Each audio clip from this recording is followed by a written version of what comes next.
हमारे और भी शोबे हैं, एमडीसी और एम्प्लॉयमेंट। तो एमडीसी और एम्प्लॉयमेंट ये दोनों शोबों की मुख्तसर रिपोर्ट पेश करने के लिए मैं डॉक्टर जुबैर नदीम साहब, सदर फ्लाइंग कलर्स फाउंडेशन को आवाज़ देता हूँ कि आए और रिपोर्ट पेश करें। माइनॉरिटी डेवलपमेंट सेंटर का कंसेप्ट फ्लाइंग कलर्स फाउंडेशन ने, महाराष्ट्र माइनॉरिटी एनजीओ फोरम चलता है जो एक फेडरेशन है माइनॉरिटीज़ की एनजीओस का, जिसके अंदर अल्हम्दुलिल्लाह 550 से ज़्यादा पूरे महाराष्ट्र की मुस्लिम एनजीओस जुड़ी हुई है। एक वहाँ पर थिंक टैंक बनाया गया कि ऐसा कौन सा प्लेटफॉर्म क्रिएट किया जाए कि लोगों तक के गवर्नमेंट की स्कीम्स को अवेयरनेस करने के तो बहुत सारे जरिए हैं, लेकिन इम्प्लीमेंट भी करके दिया जाए।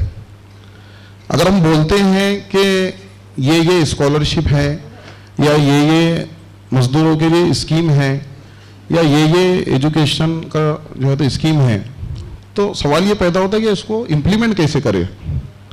तो इसके लिए जो है तो माइनॉरिटी डेवलपमेंट सेंटर ये काम करता है कि वहाँ पर एक ऑपरेटर है, उनको पूरी ट्रेनिंग दी गई है, जस्ट लाइक ए सेतु, ये अनऑफिशियल सेतु है।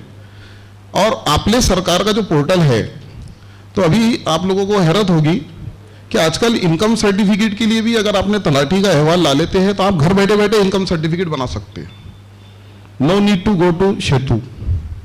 ऐसी बहुत सारी चीज़ें हैं, हमको पता चली, हमारी बाकायदा ट्रेनिंग हुई, पुणे में बुला के हमारे ऑपरेटर की ट्रेनिंग हुई, ऑनलाइन भी ट्रेनिंग हुई। तो ऐसी इतनी सारी चीज़ें हैं कि जो एक पता नहीं था। और हमारा एक मसला ये है कि जब देखते हैं कोई चीज़ को, लिटरेचर को पढ़ते हैं, तो एक ये हो जाता है कि ये हमारे लिए नहीं है, ये सब हमारे ही लिए है। जितनी भी सरकार की स्कीमें आ रही है, चाहे माइनॉरिटीज़ की हो, माइनॉरिटीज़ के अदर देन कम्युनिटी की हो, ये सब स्कीम्स जो है तो इसको किस तरह लोगों तक के बेनिफिट पहुंचा के दिया जाए, इसका नाम जो है तो माइनॉरिटी डेवलपमेंट सेंटर है, जो अल्हम्दुलिल्लाह 2020 के अंदर हमारी फाउंडेशन ने अकोला में पहला माइनॉरिटी डेवलपमेंट सेंटर, अल्हम्दुलिल्लाह अब तक विदर्भ में 15 से ज़्यादा माइनॉरिटी डेवलपमेंट सेंटर शुरू हो चुके हैं, लेकिन पूरे विदर्भ में पहला माइनॉरिटी डेवलपमेंट सेंटर अकोला में शुरू हुआ और फ्लाइंग कलर फाउंडेशन के जरिए शुरू हुआ। और जब शुरू हुआ तो मेरे उस्ताद यहाँ नजर नहीं आ रहे हैं, रफीक सर, मैं इनका मशकूर हूँ, ममनून हूँ कि उन्होंने ऐसे लोगों से मुलाकात करवाया, पूना मुझे लेकर गए कि जहाँ पर नजर आया कि ये बहुत बड़ा मैदान है काम करने का। आप लोग अभी रोटी सुन रहे हैं, कपड़ा सुन रहे हैं, ये हम कब तक लोगों को देते रहेंगे? लोगों को अपने पैर पे कब हम खड़ा करेंगे? तो जहाँ रोटी खाना तकसीम करने की अफादियत है, लोगों को कपड़ा पहनाने की अफादियत है, वहीं जो है तो कुछ हमको ऐसा कंस्ट्रक्टिव काम करना पड़ेगा कि जो एक ड्राई वर्क है, जो हमारे वहाँ जनरली नहीं होता है। और अल्हम्दुलिल्लाह में खुशी हुई कि जब हमने काम शुरू किया तो हमको उसका अच्छा रिस्पांस मिला। और पिछली हमारी जो 1 साल की रिपोर्ट है, तो तकरीबन जो है तो 28 लाख रुपये हमने हमारे सेंटर से लोगों को गवर्नमेंट के जरिए से दिलाए हैं। यानी ये पैसा हमने खर्च नहीं किए, हमने सिर्फ एक सिस्टम बनाया, ऑपरेटर को ट्रेनिंग दी, और जो है तो अब ये तो हमने 28 लाख रुपये बचाए। हमारा नया नया काम है, एक साल अपने 2020 में कोविड भी था, वहां से शुरू हुआ। हमारा एक माइनॉरिटी डेवलपमेंट सेंटर चलता है कराड़ के अंदर, तो आपको यकीन नहीं होगा कि कराड़ के माइनॉरिटी डेवलपमेंट सेंटर से 1 साल के अंदर, पिछले साल के अंदर 1.5 करोड़ रुपया लोगों को बेनिफिट हुआ है गवर्नमेंट की स्कीम का। तो ये एक ऐसा टॉपिक है, यहाँ पे एनजीओस के जिम्मेदारान भी है, जो लोग चाहते हैं, कुछ लोगों ने ख्वाहिश भी जाहिर की थी। और हमारे माशाल्लाह मोहसिन सर हैं यहाँ जो आकोट फैल में एमडीसी चलाते हैं, इसी तरह जो है तो राजू कुरैशी सर है टाकली के, ये सब लोगों ने हमारे शुरू करने के बाद में शुरू किया। और हम चाहते हैं कि ज़्यादा से ज़्यादा इलाकों के अंदर ये काम जो है तो शुरू हो। इसका नाम माइनॉरिटी डेवलपमेंट सेंटर है। जो मुझे जिम्मेदारी दी गई एम्प्लॉयमेंट प्रोजेक्ट, तो ये कंसेप्ट ऐसा है कि हमारे वहाँ पर एक ट्रेडिशन है कि जो लोग परेशान हैं, आपके घर पे आएंगे, आप उनको 200 रुपये दे देंगे, आपके घर पे आएंगे, आप उनको 500 रुपये, कोई ना कोई कुछ ना कुछ मदद कर ही देगा।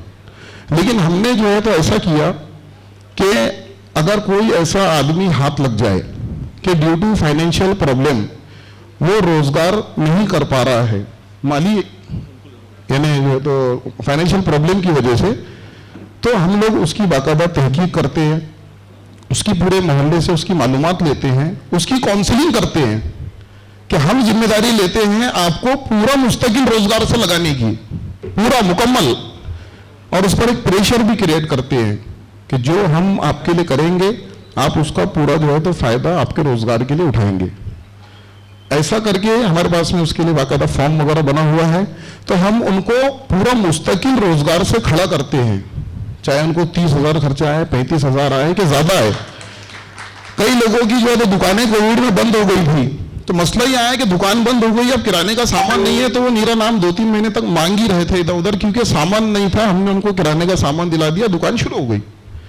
इसी तरह जो है तो बहुत सारे लोग हैं जो फुटपाथ पर गाड़ी लगाना चाहते हैं, तो हमने जो है तो उनको बोला कि गाड़ी भी हम देंगे, उसमें का सामान भी हम देंगे, और आपको जो है तो ये काम करना पड़ेगा, किसी के सामने भीख नहीं मांगना पड़ेगा। तो ऐसे लोगों को तो अल्हम्दुलिल्लाह मेरे 80 से 85 ऐसे लोगों को मुस्तकिल रोजगार से फाउंडेशन ने अब तक लगाया है। भले 80 से 85 को लगाया है, लेकिन हम समझते हैं कि ये तादाद जो है तो, क्योंकि मुस्तकिल रोजगार से लगाना एक बहुत बड़ा टास्क है, और ऐसी थोड़ी थोड़ी अमाउंट दे के जो है तो पैसे खर्च करना ये एक अलग मसला है। तो बहरहाल ये ऐसा हमारा एम्प्लॉयमेंट प्रोजेक्ट भी चलता है। ये मुख्तलिफ काम जो हमारे, जिसको रोटी बैंक सेंटर कहते हैं, तो ये मुख्तलिफ काम जो है तो हमारे सेंटर से चलते हैं। सुबह से शाम जो है तो सेंटर खुला रहता है। मेडिकल के लिए लोग आते हैं, एजुकेशन के लिए लोग आते हैं, गवर्नमेंट की स्कीम्स के लिए लोग आते हैं, गरीब लोग भी आते हैं, दवाखाने से कॉल आते हैं कि हमको जो है तो हम वाशिम से आए हैं, हमारा पेशेंट एडमिट है। पिछले दिन मुझे साजिद भाई का फोन आया। साजिद भाई बोले कि भाई पेशेंट की 2 समस्या है, एक समस्या मैंने पूरी कर दिया, अब खाने का तुम देख लो। तो हम लोग जो है तो ये लोगों को पता चल गया एक बात कि ये रोटी बैंक जो है तो इनको फोन कर दो, ये बराबर सामने वाले को खाना पहुंचा देते। तो इसके लिए जो है तो अनथक कोशिश हमारी टीम करती है, और कभी भी किसी को 24 आवर्स 365 डेज हम लोग जो है, हमारी जो टीम है, मैं हमारी टीम का भी जो है तो यहाँ पे जिनको जज़ाकल्लाह कहना चाहूंगा, बड़ी इसके लिए मेहनत लगती है। देखिए खाना तकसीम करने को लोग इवेंट बनाते हैं, किसी का बर्थडे है तो हम खाना तकसीम करेंगे, पेपर में देते हैं। आज 300 लोगों का जो है तो बर्थडे, किसी का बर्थडे था, इन्होंने 300 लोगों को खाना खिला के जो है तो बर्थडे मनाया। तो रोटी बैंक इज द मिशन, ये मिशन है, ये कोई इवेंट नहीं है। यहां से रोजाना जो है तो मुस्तहिकीन तक खाना पहुंचाया जाता है, और ये मिशन इंशाल्लाह चलता रहेगा, चलता रहेगा, चलता रहेगा, जब तक कि यहां से भूखमरी खत्म नहीं होती। 20 करोड़ लोग जो है भूखमरी का जो है तो शिकार है, और जो है तो 6,000 से ज्यादा लोगों की इंडिया के अंदर, बच्चों की, इन्फेंट्स की भूखमरी की वजह से। ये बात मैं इसलिए बोल रहा हूं कि बहुत से लोगों की, अब हम जब काम करते हैं तो हमको व्यूज आते हैं, क्या जरूरत है, इनको खाना ही बांट रहे। 6,000 लोग मर रहे हैं जिनको खाना नहीं मिल रहा है पूरे इंडिया के अंदर, और शरई एतबार से भी उलमा कराम बैठे हैं यहाँ, पूरी अफादियत है। उसकी अफादियत अपनी जगह, दीगर कामों की अफादियत अपनी जगह। शुक्रिया, अल्लाह हाफिज।